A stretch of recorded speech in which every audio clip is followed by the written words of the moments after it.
Hello friends, hopefully आप सभी लोग अच्छे होंगे। अब जो नया टॉपिक स्टार्ट करने जा रहे हैं, एक बहुत ही इंपॉर्टेंट टॉपिक, स्फीयर।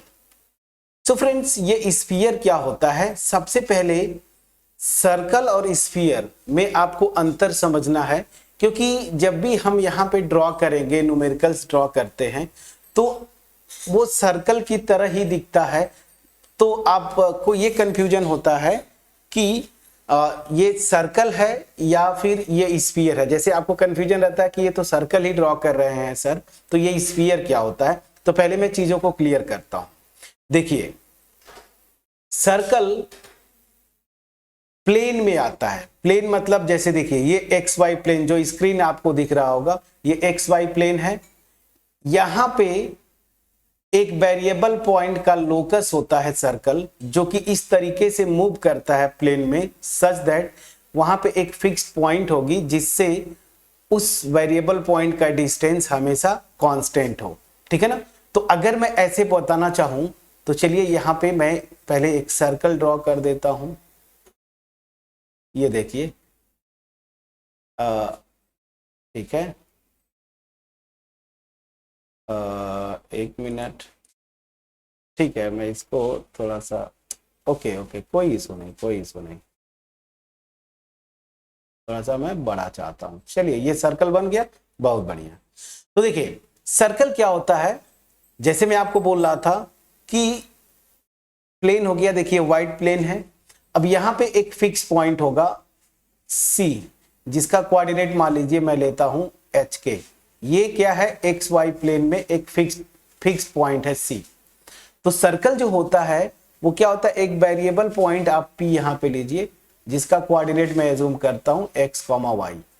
तो ये जो ग्रीन वाला पॉइंट पी है ना, जिसको मैं वेरिएबल पॉइंट बोल रहा हूं, तो ये इस तरीके से मूव करता है सच दैट, मतलब इस पॉइंट का लोकस होता है, ये जो ग्रीन वाला पॉइंट है ना, वेरिएबल पॉइंट, इसी का लोकस होता है सर्कल, सच दैट ये पॉइंट किस तरीके से मूव करे कि इस फिक्स पॉइंट से इसकी डिस्टेंस हमेशा कांस्टेंट हो, मान लीजिए आर। तो ये जहां पे भी जाएगा वेरिएबल पॉइंट, यहां पे आया, तब भी आप देखेंगे ये जो पॉइंट है इससे ये डिस्टेंस आर होगा, मतलब फिक्स पॉइंट जो ले रहे हैं। यहां पे जाएंगे तब भी आर ही होगा, यहां पे आए तब भी आर ही होगा। क्लियर? तो समझ में आ गया?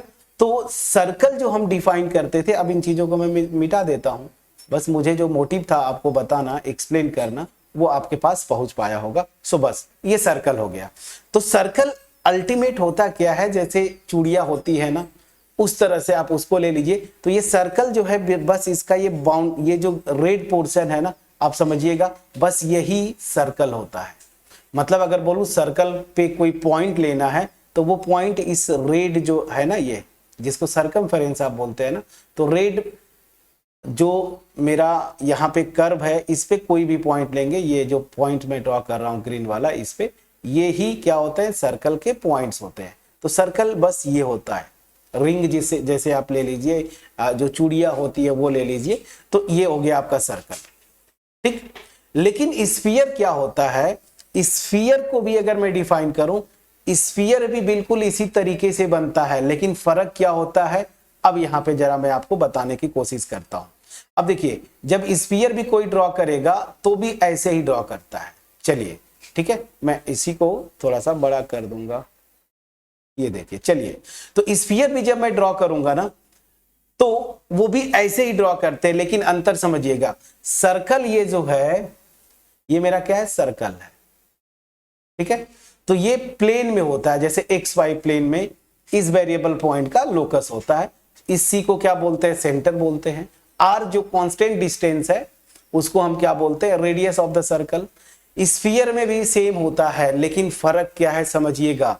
अब स्फीयर जो है 3 डायमेंशनल केस, मतलब स्पेस में, आप जिस रूम में बैठ के ये वीडियो देख रहे हैं, उस रूम पे टेबल पे बैठे हैं, वहां पे इमेजिन करिए।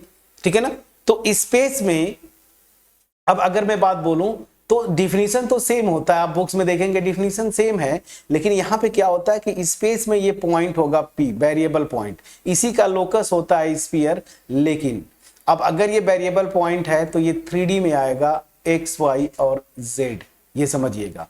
और ये इस पॉइंट P का लोकस होता है स्फीयर, सच दैट यहां पे स्पेस में ही कोई एक फिक्स पॉइंट लीजिए, यहां पे भी मैं C नाम देता हूं, यहां पे मैंने H बोला था तो HK लिख लीजिए और एक और कोऑर्डिनेट बढ़ा दीजिए, मान लीजिए L। तो ये मेरा फिक्स पॉइंट है स्पेस में।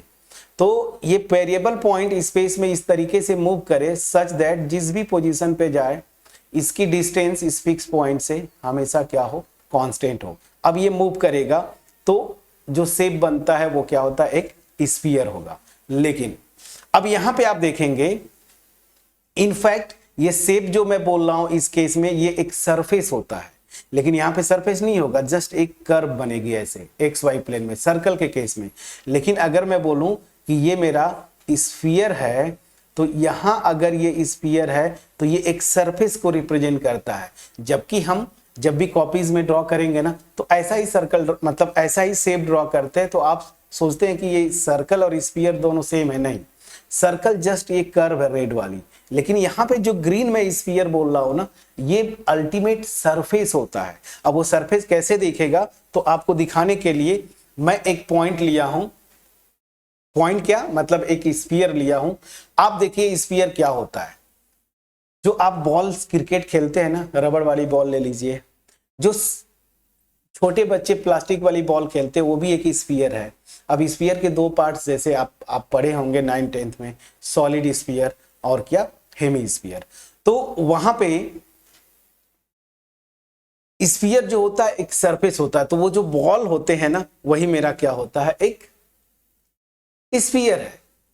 ठीक है ना। अब चलिए मैं आपको अब वीडियो के थ्रू दिखाऊंगा, ठीक है ना। अब मैं वीडियो आपको स्टार्ट करता हूं और वीडियो के थ्रू आपको एक स्फीयर एक छोटा सा एग्जांपल मैं आपको डिराइव करके बताता हूं, ठीक है ना। चलिए अब मैं वीडियो पे आता हूं। देखिए यहां पे यहां पे ठीक है। अब देखिए मेरा फेस दिख रहा होगा, ये देखिए ये बॉल है, ठीक है ना, ये मेरी बॉल है, ऐसे देखिए, ठीक है ना। तो ये बॉल मेरी क्या है, स्फीयर है। यही बॉल क्या है, स्फीयर। ये प्लास्टिक की बॉल है, सबसे आसान होगा, जो क्रिकेट बॉल खेलते हैं वो भी क्या है, स्फीयर है, ठीक है ना। रबड़ वाली बॉल ले लीजिए वो भी स्फीयर है। तो ये मेरा स्फीयर है। तो वहां पे जो सर्कल आपको सर्कल टाइप का दिख रहा था जो मैं स्फीयर बोला वो एक्चुअल ये है। अब ये क्या होता है, सरफेस है, तो यहां पे वो पॉइंट होगा सरफेस पे जो मैं पी ले रहा था, और ये इस तरीके से मूव करता है कि कहीं पे भी जाऊंगा ना, अब इसका जो सेंटर होगा उससे जो डिस्टेंस निकालेंगे वो हमेशा कांस्टेंट होगा। सरफेस के किसी भी पॉइंट पे जाएंगे हमेशा कांस्टेंट होगा। समझ में आ गया, ठीक है ना। तो यहां पे स्फीयर ये स्पेस में, अब देखिए वही मैं बोल रहा था, आप अपने रूम में बैठे हैं ना तो वहां पे आप इमेजिन करिए, तो ये मेरा स्फीयर है। जबकि सर्कल वो जो चूड़ियां मतलब गर्ल्स पहनती है या फिर आप वैसे रिंग शेप आप कुछ भी ले लीजिए, वो एक कर्व होता है सर्कल, तो वो प्लेन में होता है जो स्क्रीन पे दिखता है। लेकिन ये स्पेस में देखिए ये 3D है, मतलब ये 3D सरफेस होता है, ऐसे समझे। क्लियर, समझ में आ गया। तो चलिए ये मेरा है स्फीयर, अब समझ में आ गया। तो अब बेसिक डिफरेंस बताना था मुझे आपको। अब मैं वापस आ जाता हूं यहाँ स्क्रीन पे, समझ में आ गया। तो ये जो ग्रीन था, मैंने ग्रीन बॉल लिया था इसलिए जानबूझ के ग्रीन, तो ये सरफेस था। अब अल्टीमेट, अब यहाँ पे तो ड्रॉ नहीं कर सकते, अब इसको पूरा कलर कर दीजिए तो आप समझ जाएंगे वो स्फीयर क्या होता है। तो स्फीयर एक सरफेस है, ऐसे समझे, सच दैट उस सरफेस का कोई भी पॉइंट लेंगे ना, उससे जो फिक्स पॉइंट सेंटर है उसकी डिस्टेंस हमेशा हमेशा क्या होगी, कांस्टेंट होती है। तो यहां पे भी सेम जैसे सर्कल के केस में था, सी को हम क्या बोलते हैं, सेंटर ऑफ द स्फीयर, और जो मेरा आर है कांस्टेंट डिस्टेंस है उसको हम क्या बोलते हैं, रेडियस, जैसे सर्कल के केस में। तो फर्क क्या हो गया, आप समझ में आ गया। यहां पे वेरिएबल पॉइंट जो था वो एक्स वाई प्लेन में था, सर्कल के केस में वो इस तरीके से मूव करता था सच दैट उस प्लेन में एक फिक्स पॉइंट है जिससे उसकी डिस्टेंस हमेशा कांस्टेंट होगी। स्फीयर के केस में क्या है, ये वेरिएबल पॉइंट का ये भी लोकस होता है लेकिन ये स्पेस में, तो इसके कोऑर्डिनेट्स क्या है, x y z, such that space में एक फिक्स पॉइंट से इसकी डिस्टेंस हमेशा कांस्टेंट हो। तो ये क्या होगा, एक सरफेस जनरेट होता है, और वो सरफेस आपको मैंने अभी जस्ट बॉल लेके दिखाया। क्लियर है। चलिए अब ये बेसिक चीजें क्लियर हो गई होंगी। अब चलिए डिफिनीशन आप बिल्कुल जैसे आप देखेंगे ना सर्कल के केस में था वैसे यहां पे भी बस ये स्पेस में बात करते हैं। तो चलिए अब मैं स्फीयर को डिफाइन कर सकता हूं। So a sphere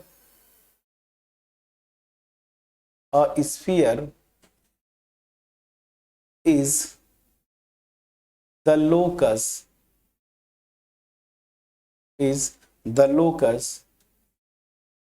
of a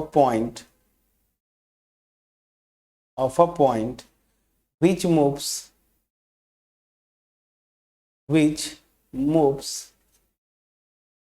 in a space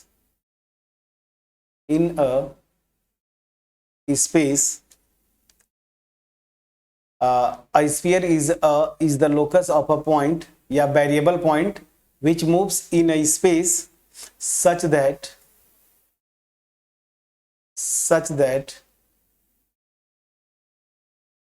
its distance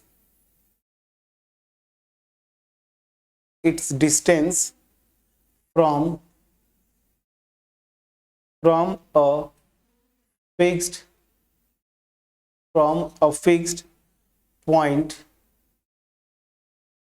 a fixed point always remains constant। ठीक है, अब समझ में आ गया। सो ये है डिफिनीशन, बिल्कुल सर्कल से मिलता जुलता है, बस यहां स्पेस में बात करते हैं स्फीयर के केस में। तो a sphere is the locus of a point which moves in a space such that it's distance from a fix point always remains constant. अब नोट करके मैं लिख दूं जो चीजें आप जानते हैं पहले ही। फिक्स पॉइंट को क्या बोलते हैं? फिक्स पॉइंट को सेंटर ऑफ द स्फीयर, और ये जो डिस्टेंस है ना, यहाँ पे लिखा हूं ना रिमेन्स कांस्टेंट, तो ये जो कांस्टेंट डिस्टेंस है इसको हम क्या बोलते हैं? Radius of the sphere. तो चलिए दो कॉन्सेप्ट में लिख देता हूं। सबसे पहला, the fixed point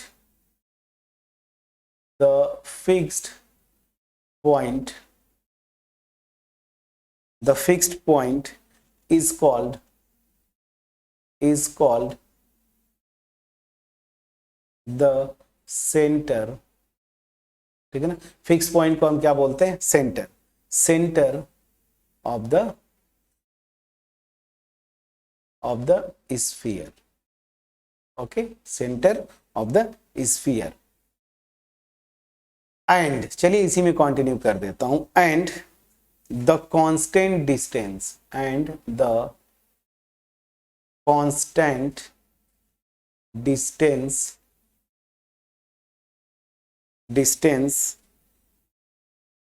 is called constant distance means r na, constant distance is called the radius of the sphere। Okay, तो ये हो गया आपका कुछ इंपॉर्टेंट नोट्स सेंटर और रेडियस के बारे में।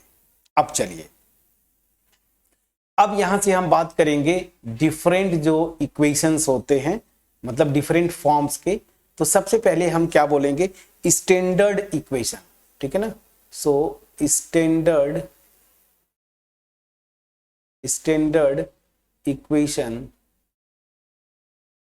Equation of a sphere. ठीक है, सो देखिए 3 फॉर्म में हम इसका स्फीयर का इक्वेशन करेंगे। एक तो पहला जो है स्टैंडर्ड फॉर्म, दूसरा जनरल, और तीसरा जो है डायमेट्रिक फॉर्म। ठीक है ना, 3 फॉर्म, 3 ही फॉर्म से क्वेश्चंस घुमा फिरा के पूछते हैं। हालांकि स्टैंडर्ड फॉर्म थोड़ा कम क्वेश्चन बनते हैं, बट फिर भी ठीक है।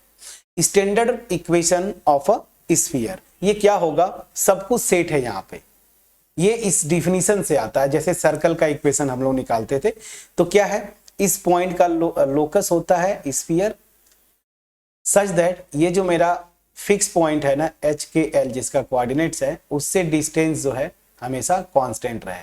तो बस, तो इक्वेशन कैसे डिराइव करेंगे? तो जो कंडीशन है उससे क्या, ये जो डिस्टेंस CP है वो किसके इक्वल होगी? R के। अब डिस्टेंस CP कैसे निकलती है ये भी आपको पता है, इस पॉइंट का कोऑर्डिनेट पता है, इस पॉइंट का कोऑर्डिनेट पता है, तो ये डिस्टेंस कैसे निकालेंगे आप? सो स्क्वायर रूट में x minus H whole square plus y minus K whole square plus z minus L whole square, this is equal to R. By definition यही होगा, ठीक है ना। अब दोनों साइड स्क्वायर कर दीजिए तो स्टैंडर्ड फॉर्म आ जाता है, तो क्या हो जाएगा? x minus H whole square plus y minus K whole square plus z minus L whole square, this is equal to are square, ठीक है ना। तो ये है स्टैंडर्ड फॉर्म। इससे थोड़ा कम क्वेश्चंस बनते हैं, ठीक है, कम क्वेश्चंस बनते हैं, बट फिर भी ठीक है, स्टैंडर्ड फॉर्म कभी भी काम में आ सकता है। तो यहां से सेंटर कैसे निकालते हैं? देखिए ये एच के और एल, सेंटर हो गया, देखिए एच के और एल, रेडियस मेरी आर। यहां क्लियर है? अब चलिए नोट करके जरा मैं लिखता हूं, नोट नोट नोट नोट ये है कि अगर इस स्फीयर का सेंटर ओरिजिन हो जाए ना, तो यहां पे if centre is origin, origin इसको आप चाहे तो इक्वेशन 1 लिख सकते हैं। ओरिजिन दैट इज, मैं बोलना क्या चाहता हूं, दैट इज सेंटर सी, ये क्या हो जाए? 0 0 0, okay, then the equation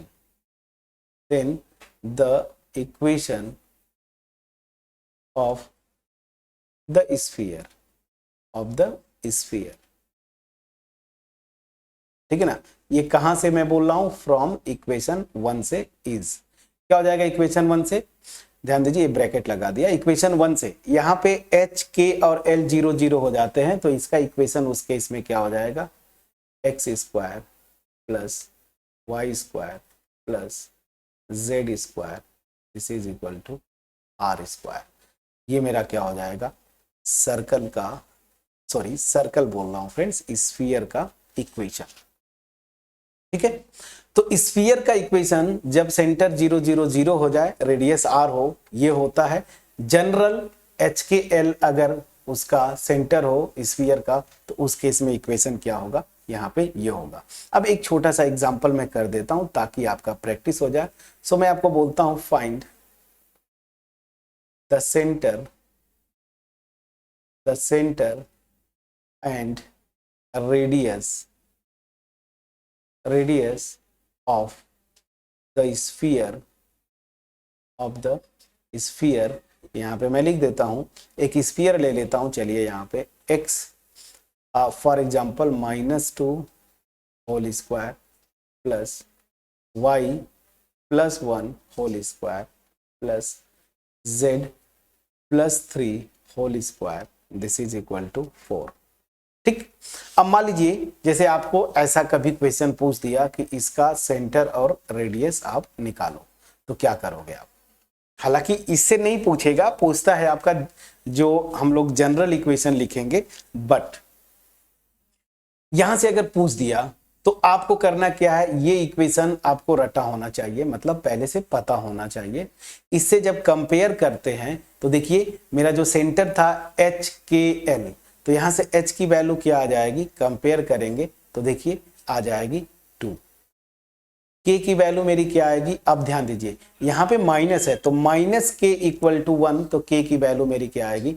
-1। Please check करिएगा। उसी तरीके से z माइनस एल है, यहाँ पे z प्लस 3 है, तो मतलब माइनस एल इक्वल टू 3, तो l की वैल्यू मेरी क्या आ जाएगी? -3। और उसी तरीके से ये जो 4 है, इसको मैं लिख सकता हूँ 2 स्क्वायर, कंपेयर करेंगे तो मेरी रेडियस जो आ जाएगी 2। तो अल्टीमेट इस स्फीयर का सेंटर क्या हुआ फ्रेंड्स? सो सेंटर जो आएगा आपका 2 -1 और -3, एंड रेडियस क्या आ जाएगा फ्रेंड्स? सो रेडियस निकालेंगे तो रेडियस इज 2। क्लियर हुआ कि नहीं? प्लीज बोलिएगा। तो ये था बेसिक जो कॉन्सेप्ट मैंने बताया इस वीडियो में। स्फीयर और सर्कल में फर्क है, सर्कल प्लेन में होता है, स्फीयर आपका 3D मतलब स्पेस में जाएगा। बाकी डिफिनीशन मिलता जुलता है, ये भी वेरिएबल पॉइंट का लोकस होता है, ये भी वेरिएबल पॉइंट का लोकस, कंडीशन सेम होता है, लेकिन ये स्पेस में होता है, ये प्लेन में, मतलब ये 2D शेप है ऐसे बोले, और ये क्या है 3D शेप है, और इनफैक्ट ये सरफेस आता है, आपको पता है। चलिए एनीवेज, और ये हमने क्या किया स्टैंडर्ड इक्वेशन। देखिए अब ये बेसिक था, शायद ये आपको कॉन्सेप्ट बनाने के लिए मैंने बताया, लेकिन जो मेन इक्वेशन आपसे पूछेगा, जहां से क्वेश्चन भर भर के आते हैं, वो क्या है आपका जनरल इक्वेशन। नेक्स्ट जो है general equation, general equation, equation of a sphere, ठीक है, general equation of a sphere. ठीक, अब जनरल इक्वेशन क्या होता है, इसको आपको रटना पड़ेगा, ठीक है। आप देखेंगे अल्टीमेट इसी को जब एक्सपेंड करते हैं ना तो जो मैं लिखने जा रहा हूं वही आता है। कैसे, तो आपको यहां पे पहले आप रट लीजिए जनरल इक्वेशन होता क्या है। तो जनरल इक्वेशन की अगर मैं बात बोलूं, या एक काम करते हैं फ्रेंड्स, नेक्स्ट वीडियो में स्टार्ट करेंगे, ठीक है। ये बेसिक था यहां तक, ठीक है। यहां तक स्फीयर क्या होता है हमने देखा। तो स्फीयर एक सरफेस है, याद रखिए, या अगर आप शेप के टर्म में लेना चाहते हैं तो वो स्पेस में आता है, ये बिल्कुल अलग है। हम यहाँ पे कॉपी पे लिखेंगे तो ऑब्वियस सी बात है ये 3D शेप है, इसको अगर 2D में आप ड्रॉ करेंगे तो ऑब्वियस सी बात है ये ऐसा ही दिखेगा जैसा सर्कल बनाते थे, लेकिन ऐसा नहीं है, ये सरफेस होता है, जो कि मैंने आपको बॉल के थ्रू दिखाया, ठीक है ना। और बाकी डिफिनीशन समझ में आ गया। स्टैंडर्ड जो इक्वेशन है स्फीयर का थोड़ा सा इजी है, ये भी समझ में आया होगा। सो मिलते हैं नेक्स्ट वीडियो में, जहां पे मैं यहाँ पे 2 फॉर्म्स रह गए, इनको डिटेल में हम डिस्कस करेंगे, जनरल इक्वेशन और डायमेट्रिक जो फॉर्म होता है इसका स्फीयर का इक्वेशन, उसको करेंगे। तो चलिए मिलते हैं नेक्स्ट वीडियो में। सबसे पहले कि अगर कोई डाउट हो तो प्लीज आप कमेंट सेक्शन में लिखेंगे, और मोर ओवर अगर वीडियो अच्छी लगी हो फ्रेंड्स के साथ शेयर करिए, लाइक जरूर करिएगा, और अगर चैनल पे नए हैं चैनल को सब्सक्राइब करिएगा, क्योंकि आपका एप्रिसिएशन ही हमें मोटिवेट करता है इस तरह की वीडियोस बनाने के लिए, क्योंकि ये चैनल आपके हर मामले में यूजफुल होने वाला है। आप अगर बीएससी कर रहे हैं, आपका टारगेट आपको अगर एमएससी मैथमेटिक्स का है तो जैम आप देना चाहेंगे, हम जैम की हमारी लाइव क्लासेस भी हैं, पेन ड्राइव कोर्सेज वो अलग हैं, वो पेड कोर्सेज हैं, बट हम यहाँ पे जैम के लास्ट ईयर के क्वेश्चंस भी आपको करवाते हैं, और आपका नेट आप हर आगे और बढ़ते हैं, एमएससी लेवल पे जाते हैं तो नेट के भी हम यहाँ पे क्वेश्चंस वगैरह करवाते रहते हैं। वीडियोस एमएससी लेवल की ऑलरेडी अवेलेबल है, तो ये चैनल बहुत यूजफुल होने वाला है। अगर आप नए हैं तो चैनल को सब्सक्राइब कर लें, और ये कोर्सेज तो क्लासेज अब चलती रहेंगी फ्रेंड्स। सो मिलते हैं नेक्स्ट वीडियो में, जहां पे हम सीखेंगे जनरल इक्वेशन। तब तक अपना ख्याल रखें, पढ़ाई करते रहें। Thank you so much friends.